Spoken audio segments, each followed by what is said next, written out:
Hello, this is Laura Newman from Connected Child.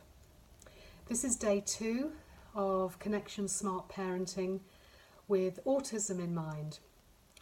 Yesterday we took a little look at what this might mean for children who have either a diagnosis of autism or they have some of their traits.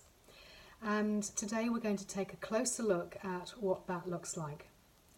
I'm very pleased to be able to share this information with you. This comes directly from Dr. Neufeld's courses, and I'm a great believer in the neurological approach coupled with the attachment and developmental model, because it makes so much more sense when we bring up our children this way. It makes so much more sense to give them the benefit of the doubt and trying to make sense of their behaviours and find ways to support them in that natural developmental process.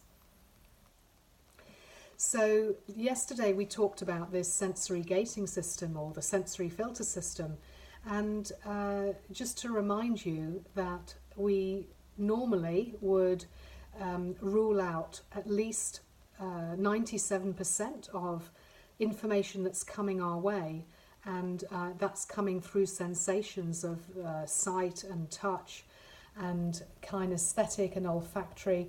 We have senses that alert us to danger. We have senses that alert us to feeling hunger.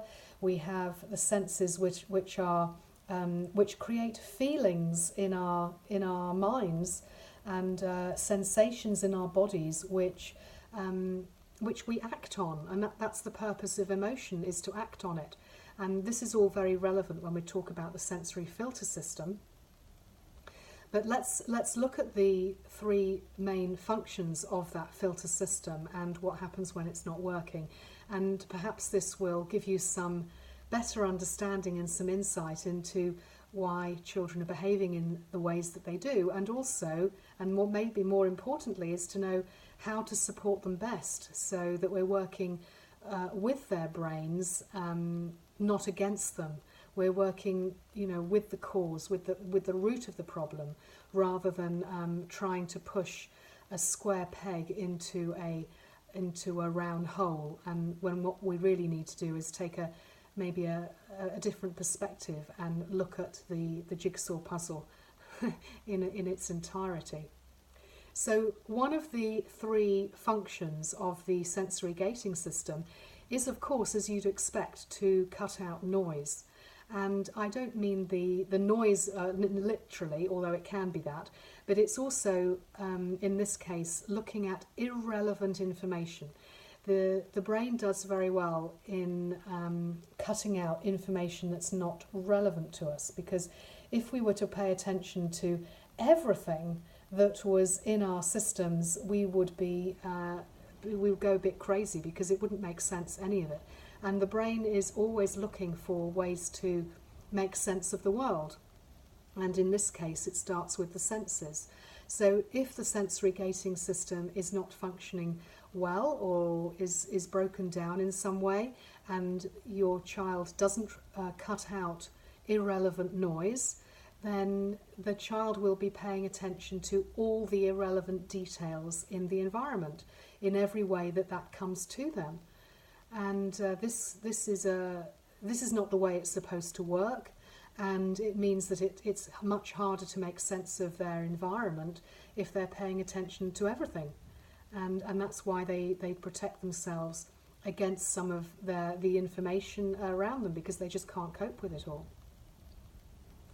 So this leads on very well to the second function of that sensory filter system, and that is to prioritize your attention. Children need to prioritize their attention. They naturally would do that with a functioning sensory filter system. And where would their attention prioritize to? Well, our priorities are first to keep us safe. So if we feel unsafe, we are bound to find safety, and that would be the first thing. But after safety has been checked, and we are getting our food and water requirements satiated.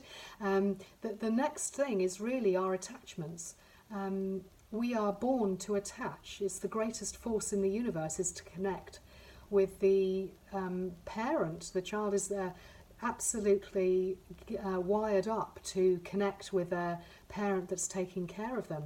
And that would normally be the case. But if your sensory gating system is not functioning correctly, then you don't prioritise attachments.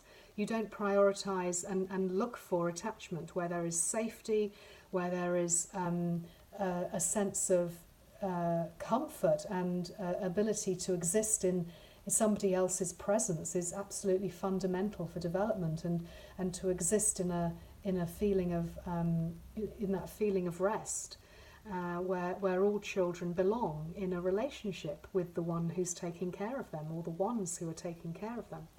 So they're not able to prioritise that, and they don't attend to what's most important. They don't necessarily look for you. They're not looking for attachment.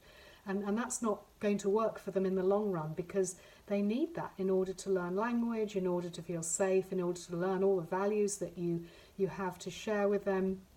And everything really comes from attachment. That's the learning bowl where we need to belong in order to move on and to develop. And then perhaps the most important, one could say, of the functions of a sensory gating system is to protect us from feelings. And that's a pretty big one, because if we're constantly feeling a certain way, if we're constantly in a state of alarm and overwhelm from the environment, because that's how we perceive it, the emotions are driving us to feel a sense of fear or anxiety or alarm for whatever it is that we're overwhelmed with in our environment, then that's not a good place to be, because we need to be protected from intense feelings. We need to be able to come down from that high horse and to find a state of rest and relaxation. So these are some of the things that are going on with a child whose sensory gating system is not working properly.